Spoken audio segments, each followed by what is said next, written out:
not very. 자, 방금 낙뢰가 떨어진 영상을 봤는데요. 우리가 이론에 설명했던 것처럼 스텝트 리더라든가 스트리머, 아니면 낙뢰가 위에서 쳤는지 아래로 올라가는지, 자, 이런 것들을 확인할 수가 없었죠. 그래서 방금 보셨던 낙뢰 영상을 0.1배속을 해서 다시 한번 보도록 하겠습니다.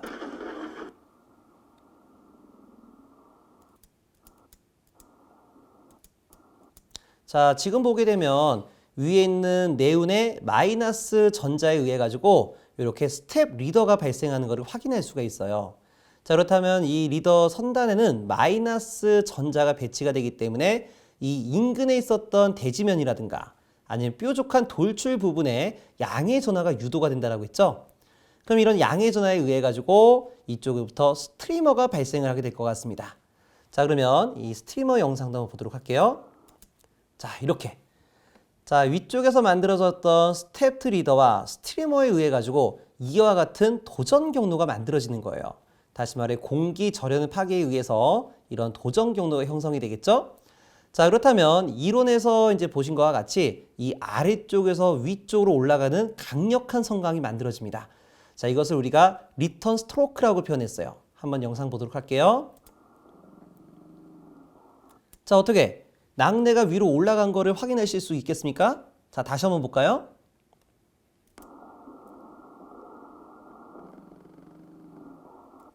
자, 방금 전에 이 낙뢰가 이 강한 성강이 위로 올라갔다가 다시 떨어졌죠?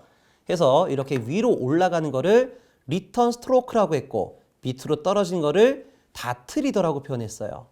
그래서 이 낙뢰가 치는 모양을 보게 되면 여러 번 위로 올라갔다가 내려갔다 이런 왕복 운동을 반복한다라고 보시면 될 것 같습니다.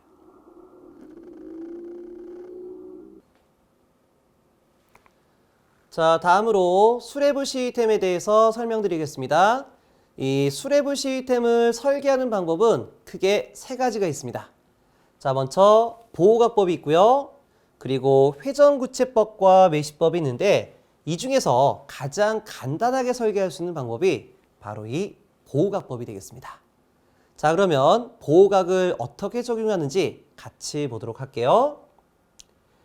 자, 보호각은 간단한 형상의 건축물에 적용할 수 있으며 수레부 높이는 위의 표에서 제시된 값에 따른다라고 되어 있습니다.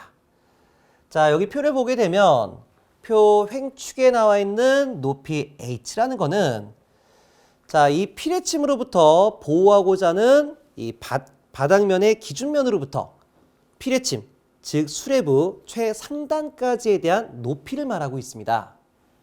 그리고 피뢰 시스템에 대한 각 등급에 따라서 보호각을 차등 설계해주고 있어요. 자, 예를 들어서 이 높이 h가 20m라고 할게요. 자, 20m에 대한 높이를 가지고 있었을 때 자, 이때 건축물의 보호 등급이 1등급이었다라고 하게 되면 자, 수레부가 갖는 보호각은 25도가 되겠어요. 자, 이 수레부가 갖는 보호각이 25도로 설계할 수 있다는 얘기예요.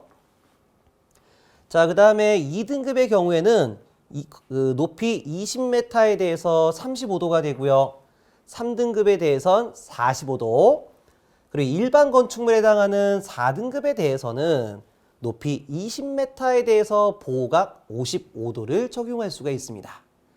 자, 그러면 이 수레부를 통해 낙뢰로부터 보호할 수 있는 내격 차폐 영역을 그림을 통해서 비교해 보도록 할게요. 자, 수레부의 높이가 20m일 때 건축물에 대한 피뢰 시스템 보호 등급이 4등급이었다라고 하게 되면 앞에 표에서와 같이 보호각 55도를 적용한다라고 했죠.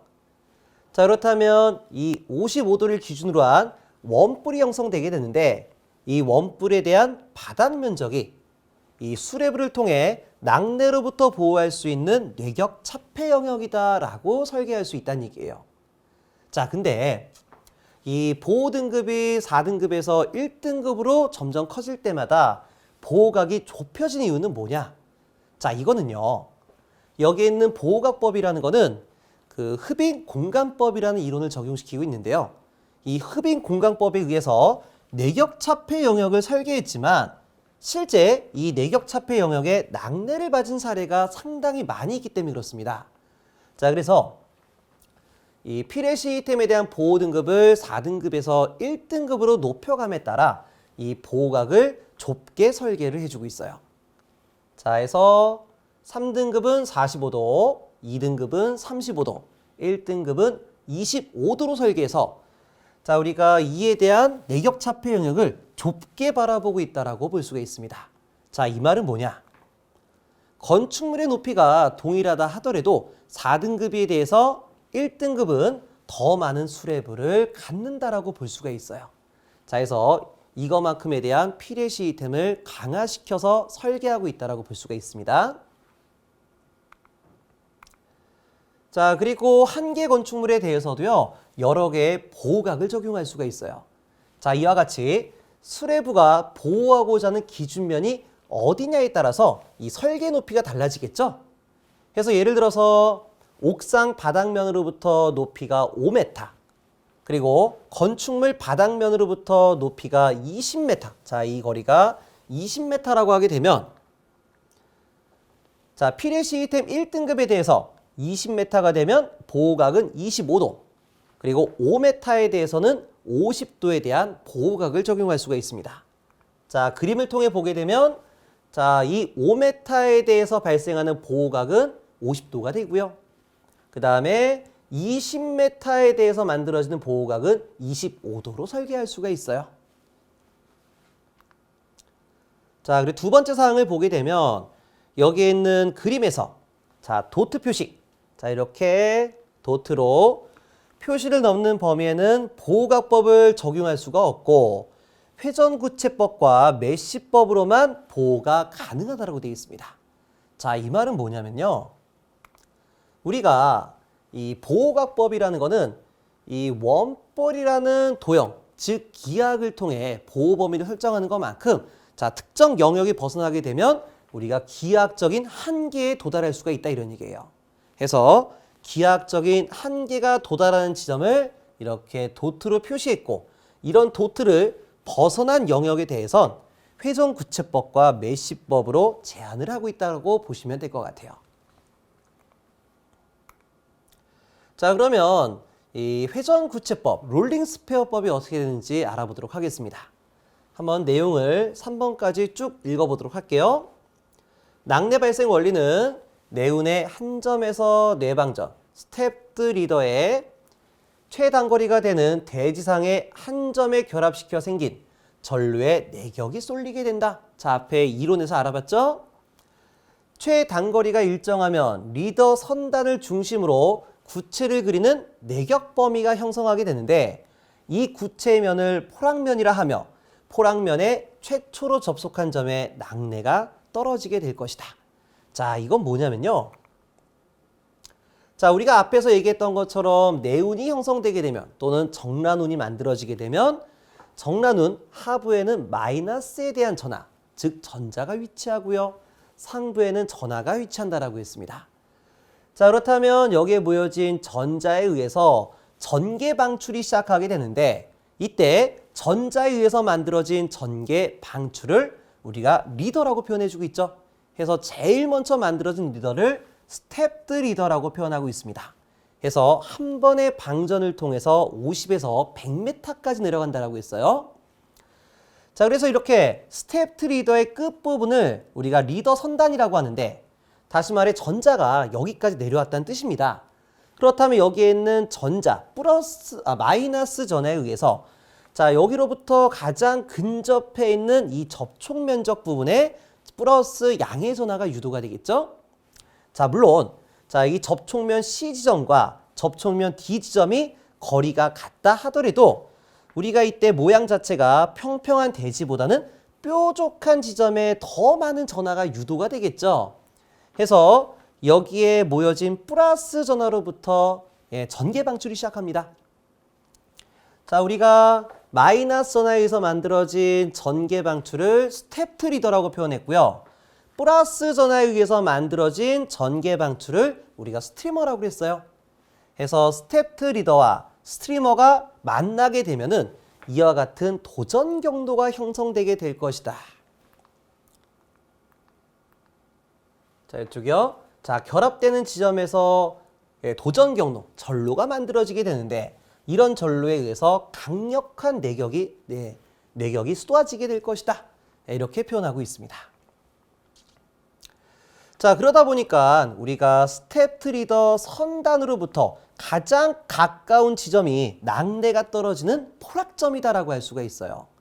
그래서 이런 포락점, 이 리더 선단과 포락점을 반경으로 하는 이런 굴을 만들 수가 있는데 이런 굴을 우리는 포락면이다라고 표현하고 있습니다.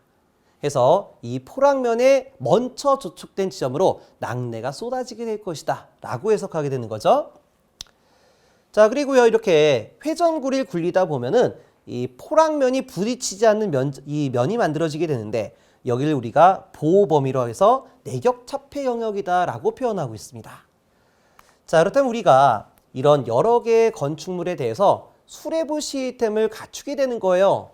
그리고 각 보호 등급에 따른 회전굴을, 자, 이게 포락면을 갖는 굴을 우리가 회전구라고 표현합니다. 회전구를 굴렸을 때 이 구면과, 다시 말해 포락면과 접촉되는 지점이 낙뢰로부터 맞을 위험이 있는 것이죠.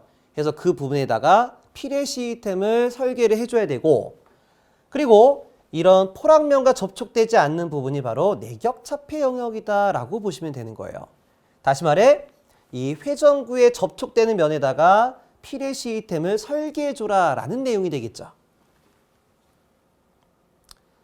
자, 그래서 여기 네 번째 사항을 보게 되면 따라서 구체를 회전시켰을 때 구체가 접촉되지 않은 부분이, 이 부분이 바로 내격 차폐, 즉 내격으로부터 보호가 받는 범위가 될 것이다 라고 보시면 되는 겁니다.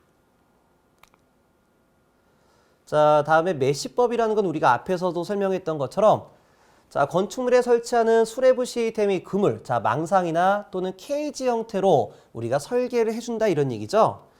그래서 메시법은 굴곡이 없는 수평이거나 경사진 지붕에서 합당하다 이런 얘기예요. 자, 근데 이제 경사가 너무 크게 되면은 메시법 대신에 메시법 치수를 따르게 되는 수평도체를 사용할 수 있다라고 되어 있습니다. 자, 이런 세부적인 사항은 크게 중요한 것 같지 않습니다. 자, 그래서 우리가 피레 시스템의 각 등급에 따른 회전구체에 대한 반경과 메시에 대한 치수를 제시하고 있습니다. 자, 다시 말해서 피레 시스템에 대한 등급이 4등급에서 1등급으로 올라감에 따라 회전구체에 대한 반경이라든가 메시에 대한 치수가 점점 좁아지게끔 돼 있죠. 다시 말해 회전구체에 대한 반경이 작다라는 것은 이 회전구가 돌아갔었을 때 접촉되는 면적이 많아진다는 얘기예요. 물론 접촉되는 면이 많아진다는 얘기는 그만큼 더 많은 수레부를 갖춰야 된다라고 해석할 수가 있겠습니다. 자, 그래서 여기는 표는 상당히 중요하기 때문에 이 표를 반드시 암기하시길 바라겠어요. 자, 그렇다면 이제 우리가 앞에서 알아봤던 이 보호각법과 회전구체법 중 어떤 것이 더 효과적인지를 한번 비교해 보도록 할게요. 자, 이 높이 H를 20m로 설계하도록 하고 이 피레 시스템의 등급을 1등급이라고 하도록 하겠습니다. 그럼 우리가 계속 설계하고 있는 것처럼 20m에 대한 높이에 대해서 보호각은 25도를 적용시킬 수가 있고요. 그리고 1등급에 대해서 회전구체에 대한 반경은 20m가 되는 겁니다. 자, 그럼 이와 같이 그림을 그릴 수가 있겠죠? 그래서 20m 높이에 대한 보호각이 25도예요. 자, 이게 25도예요. 그렇다면 이 바닥 기준면으로부터 보호할 수 있는 내격 차폐 영역은 여기까지입니다. 자, 하지만 반경이 20m가 되는 회전구를 굴렸을 때 만들어지게 되는 내격 차폐 영역은 이 정도로 우리가 여기 작성된 내용과 같이 내격 특성으로 볼 때 회전구체법의 표현이 좀 더 효율적이다라고 볼 수가 있는 거예요. 그러니까 내격 차폐 영역이 조금 더 넓어진다 이런 얘기죠. 자, 그 다음에 다섯 번째로 층내에 대한 보호 내용이 되겠습니다. 지상으로부터 높이 60m를 초과하는 건축물 또는 구조물의 층내 보호가 필요한 경우에는 수레부 시스템을 설치하여야 한다. 자, 다시 말해 전체 높이가 60m를 초과하는 건축물 및 구조물의 최상부로부터 20% 되는 부분의 층내 보호를 실시해야 된다. 자, 이때 필의 시스템의 등급은 4등급 요구사항을 따른다라고 되어 있습니다. 자, 여기 부분은 크게 중요한 건 아니고 이 60m를 조금 기억해 주면 될 것 같아요. 그래서 이 건축물의 높이가 60m 이하가 되면 층내에 대한 보호는 필요 없이 이 최상부, 이 옥상에 대해서만 이 수레부 시스템을 구축하면 되겠고요.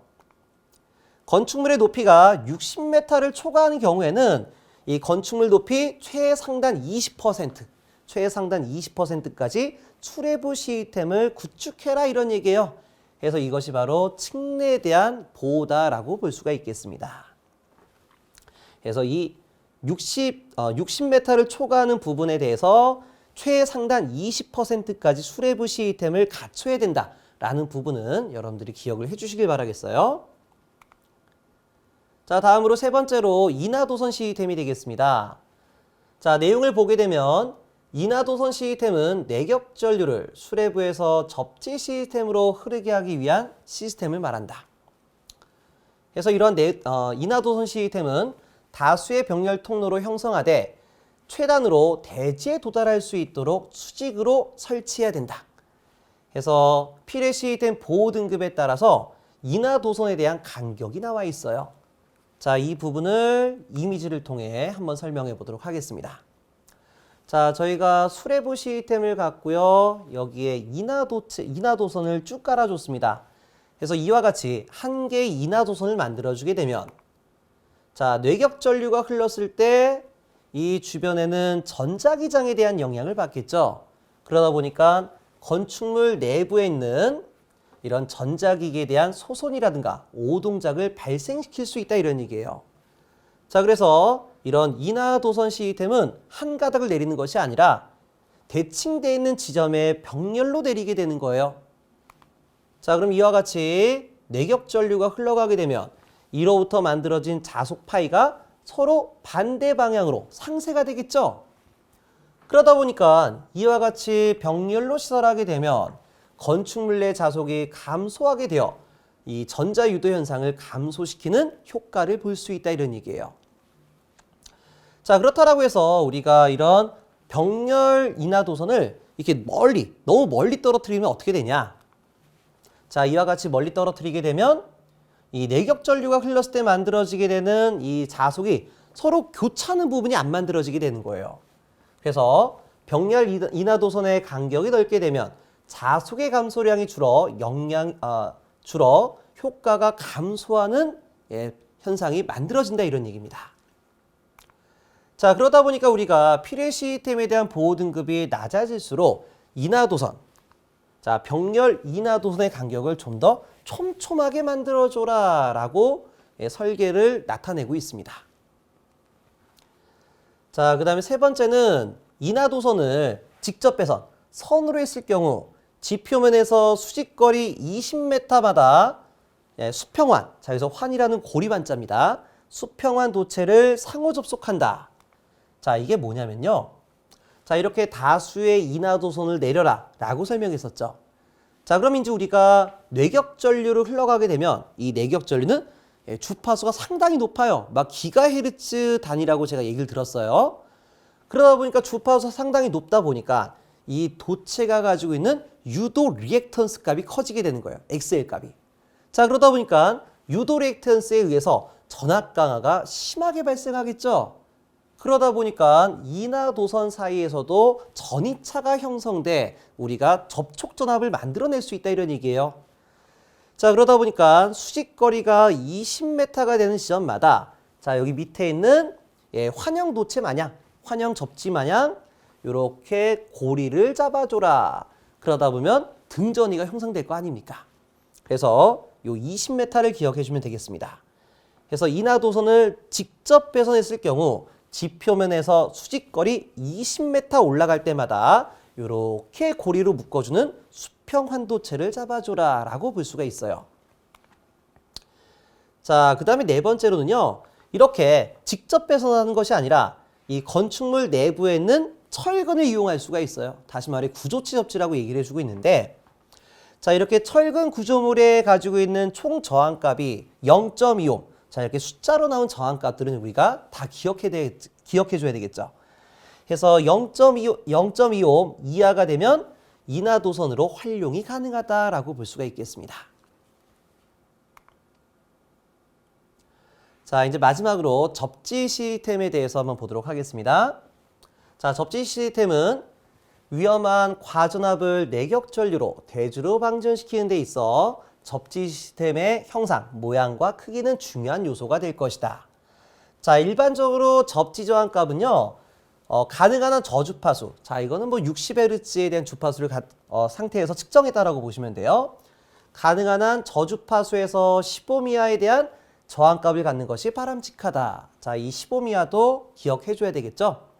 자, 우리가 피레 시스템을 가질 때 그때 만들어지게 된 접지 저항값은 자, 내격방전이 만들어지게 되면 주파수가 상당히 많이 높아지기 때문에 저항값, 이 접지 저항값이 달라질 수밖에 없어요. 자, 그러다 보니까 낙뢰가 발생했었을 때에 대한 저항을 측정할 수가 없으니까 자, 상용 주파수에 대해서 15 이하에 대한 접지 저항값을 가져라 라고 볼 수가 있겠습니다. 자, 접지 시스템은 등전이 본딩을 실시를 해줘야 되고요. 접지 시스템은 접지극에 대한 모양에 따라서 A형과 B형으로 나눌 수가 있겠습니다. 자, 그리고 접지극은 지표면에서 0.75m 이상의 깊이로 매설을 해야 되고 필요시에 따라서는 해당 지역의 동결 심도를 고려해야 된다. 다시 말해 땅바닥이 얼어붙는 이 깊이도 우리가 판단해야 된다 이런 얘기예요. 자, 그렇다면 앞에서 얘기했던 A형 접지극이라는 게 뭐냐? 자, A형 접지극은 이 봉상형이나 판형으로 접지를 시켰을 때를 말해요. 자, 그리고 우리가 낙뢰가 떨어지게 되면 최대한 빠르게 방전시켜줘야 되기 때문에 최소 2개 이상으로 균등한 간격으로 접지를 시켜줘야 됩니다. 해서 이와 같이 팡형 접지극을 이용할 수도 있겠고요. 이런 봉형, 자, 이렇게 봉에 대한 접지봉을 잡아줄 때는 이렇게 수직으로 집어넣었을 때와 수평으로 집어넣었을 때 두 가지에 대한 설계 방법이 있습니다. 그래서 우리가 시험에서 이제 출제할 수 있는 내용으로 보게 되면 A형 접지극에 대한 종류를 써라 라고 하게 되면 팡형 접지극, 수직 접지극, 방사형 또는 수평 접지극 이 세 가지를 작성하시면 되겠어요. 자, 다음으로 B형 접지극의 종류에는요, 이 고리로 만들어진 접지선이죠. 해서 이거를 우리가 환상도체라고 표현해주고 있고 또는 우리가 기초 접지극을 사용하게 되면 B형 접지극이다라고 표현할 수가 있겠습니다. 자, 그러면은 여기까지 해가지고 피레 시스템에 대해서 설명을 전부 드렸습니다. 물론 이 피레 시스템에 대해서는 외부 피레 시스템과 내부 피레 시스템 두 가지가 있다라고 했지만 이 내부 피레 시스템에 대해서는 우리 기사 레벨에서는 좀 넘치는 부분이 상당히 많이 있어요. 그래서 내부 피레 시스템은 제가 얘기했던 것처럼 정의와 기존 기출문제 속에서 SPD에 대한 내용을 정리하라고 그랬고, 그리고 이 외부 피레 시스템에 대해서는 시험에 낼 수 있는 아주 작은 요소들이 상당히 많이 있어요. 자, 그래서 제가 게시판에다가 이에 관련된 문제를 올려놨으니까 이 문제를 한번 풀어보시길 바라겠습니다. 자, 제가 문제풀이를 굳이 안 해드려도요, 여기 나와 있는 내용만 여러분들이 잘 들으셨다라고 하게 되면 충분히 푸실 만한 내용이다라고 볼 수가 있겠습니다. 자, 그럼 여기까지 해서 피레 시스템에 대한 강의를 마무리하겠습니다. 수고 많으셨습니다.